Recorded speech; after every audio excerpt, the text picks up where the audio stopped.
एक घने और हरे भरे जंगलों में एक शेर रहता था। वह जंगल का राजा था, लेकिन कई दिनों से उसे कोई शिकार नहीं मिला था, जिसके कारण उसका शरीर कमजोर पड़ने लग गया था। पूरा दिन जंगल में घूमने के बाद भी उसे कोई जानवर नहीं मिला। एक दिन दोपहर के समय शेर नदी के पास बैठकर यह सोच रहा था कि उसे आज क्या खाने को मिलेगा। तभी उसकी नजर एक दूर खड़े गधे के ऊपर पड़ी। शेर ने गधे को देखा और वह मन ही मन बहुत खुश हो गया। आज तो मेरी किस्मत खुल गई। उसने सोचा, अगर यह गधा मेरे हाथ लग जाए तो मेरी भूख कई दिनों तक मिट जाएगी। लेकिन अगर मैं इसे सीधा पकड़ूंगा तो यह भाग भी सकता है।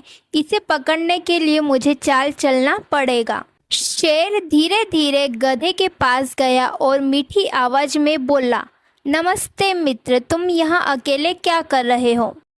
गधे ने शेर को देखा और वह डर गया, लेकिन वह शेर की मीठी बातें सुनकर उसकी बातों में आ गया। गधा बोला, मैं तो बस घास खा रहा हूँ, लेकिन तुम मुझसे इतने प्यार से बात क्यों कर रहे हो? शेर मुस्कुराया और बोला, अरे दोस्त, तुम्हें नहीं पता तुम कितने खास हो। पूरे जंगल में तुम्हारी आवाज़ सबसे मधुर है। कल ही जंगल के कई जानवर तुम्हारी आवाज की तारीफ कर रहे थे। गधा गर्व से बोला, क्या सच में मेरी आवाज इतनी मधुर है? शेर बोला, बिल्कुल। अगर तुम जोर से गाओगे तो पूरा जंगल तुम्हारी आवाज सुनकर खुश हो जाएगा। मूर्ख गधा शेर की बातों में आ गया और वह अपनी तारीफ सुनकर सब कुछ भूल गया। उसने सोचा, क्यों न आज अपनी आवाज का जादू दिखाना चाहिए। गधा जोर जोर से रेंगने लगा।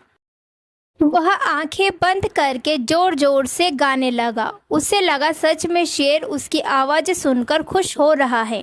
लेकिन शेर तो इसी मौके का इंतजार कर रहा था। जैसे ही गधा गाने में मगन हुआ, शेर ने अचानक से जोरदार हमला कर दिया। गधा कुछ भी समझ नहीं पाया और कुछ ही पलों में वह शेर का शिकार बन गया। शेर ने आराम से पेट भरा और उसे कई दिनों बाद अच्छा खाना खाने को मिला।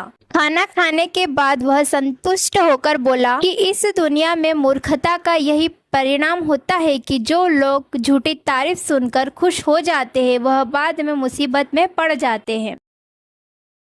उस दिन के बाद से जंगल के सभी जानवरों ने यह बात याद रखी कि किसी भी मीठी बातों पर भरोसा नहीं करना चाहिए।